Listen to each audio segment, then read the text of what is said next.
करवा चौथ पूजा विधि। कार्तिक मास की चतुर्थी अथवा करवा चौथ के दिन लकड़ी का पाट पूजकर उस पर जल का भरा लोटा रखें। बायना निकालने के लिए एक मिट्टी का करवा रखकर करवे में गेहूं व उसके ढक्कन में चीनी और नगद रुपये रखें। फिर उसे रोली से बांधकर गुड़ चावल से पूजा करें। फिर 13 बार करवे का टीका करें। उसे 7 बार पाट के चारों ओर घुमावें। तब श्री गणेश जी की मूर्ति या पिंडोल रखकर उसे रोली गुड़ चावल चढ़ाएं और हाथ में 13 दाने गेहूं के लेकर कहानी सुने। कहानी सुनने के बाद करवे पर हाथ फेरकर सासू जी के पांव छुएं। तदुपरांत वह 13 दाने गेहूं व लोटा यथास्थान रख दें। रात होने पर चांद देखकर चंद्रमा को अर्घ्य दें। इस प्रकार करके प्रसाद खाकर व्रत करने वाली स्त्री व्रत खोले। करवा चौथ का व्रत करने वाली को चाहिए कि बहन और बेटी को भी व्रत की सामग्री भेजें। करवा चौथ की कहानी प्रारंभ। एक साहूकार था जिसके 7 बेटे और 1 बेटी थी। सातों भाई व बहन एक साथ बैठकर भोजन करते थे। एक दिन कार्तिक की चौथ का व्रत आया तो भाई बोला कि बहन आओ भोजन करें। बहन बोली कि आज तो चौथ का व्रत है, चांद उगने पर ही खाऊंगी। तब भाइयों ने सोचा कि चांद उगने तक बहन भूखी रहेगी, तो एक भाई ने दिया जलाया। दूसरे भाई ने छलनी लेकर उसे ढका और नकली चांद दिखाकर बहन से कहने लगे कि चल चांद उग आया है, अर्घ्य दे दे।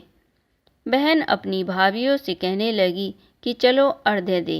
तो भाभियाँ बोली तुम्हारा चांद उगा होगा, हमारा चांद तो रात को उगेगा।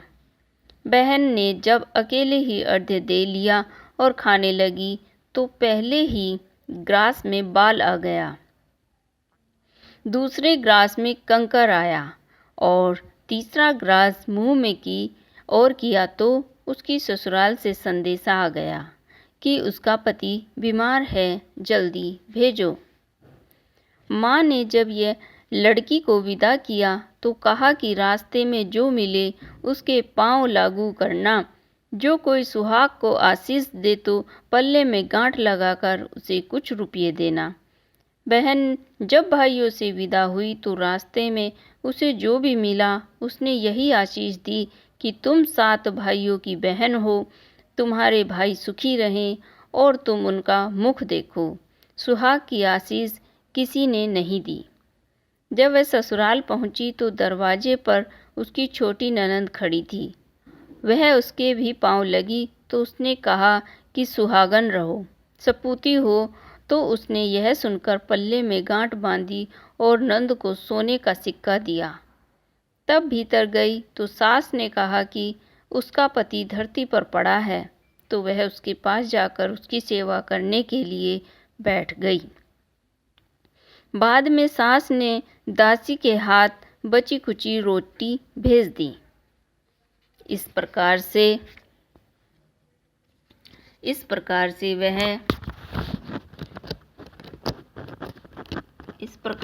वह समय बीतते बीतते मंगसिर की चौथ आई तो चौथ माता बोली करवा ले भाइयों की प्यारी करवा ले।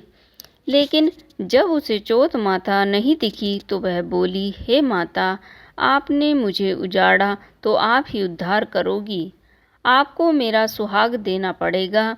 तब उस चौथ माता ने बताया कि पोष की चौथ आएगी, वह मेरे से बड़ी है, उसे ही सब कहना, वही तुम्हारा सुहाग देगी। माघ की चौथ आकर चली गई, फागुन की चौथ भी आकर चली गई, चैत बैसाख जेठ आषाढ़ और सावन भादो सभी की आई और यही कहकर चली गई कि आगे वाली को कहना। असोज की चौथ आई तो उसने बताया कि तुम पर कार्तिक की चौथ नाराज है, उसी ने तुम्हारा सुहाग लिया है, वही वापस कर सकती है। वही आएगी तो उसका पांव पकड़कर विनती करना, यह बताकर वह भी चली गई। जब कार्तिक की चौथ आई तो वह गुस्से में बोली, भाइयों की प्यारी करवा ले, दिन में चांद उगानी करवा ले, व्रत खंडन करने वाली करवा ले, भूखी करवा ले।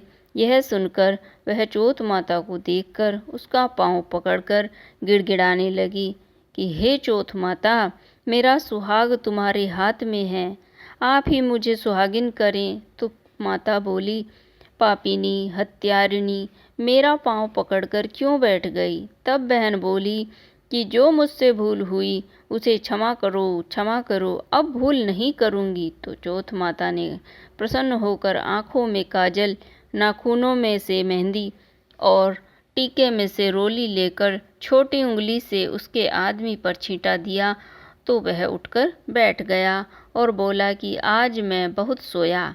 वह बोला, क्या सोया? मुझे तो 12 महीने हो गए, अब जाकर चौथ माता तुम्हारा ने सुहाग लौटाया है। तब उसने कहा कि जल्दी से माता का उजमन करो। जब चौथ की कहानी सुनी, करवा पूजन किया तो प्रसाद खाकर दोनों पति पत्नी चौपड़ पासे खेलने बैठ गए। नीचे से दासी आई, उसने सासू जी को जाकर बताया। तब से सारे गांव में यह प्रसिद्धि होती गई कि सब स्त्रियां चौथ का व्रत करें तो सुहाग अटल रहेगा। जिस तरह से साहूकार की बेटी को सुहाग दिया, उसी तरह से चौथ माता सबको सुहागन रखे। यही करवा चौथ के व्रत की पुरातन महिमा है। बोलो चौथ माता की जय।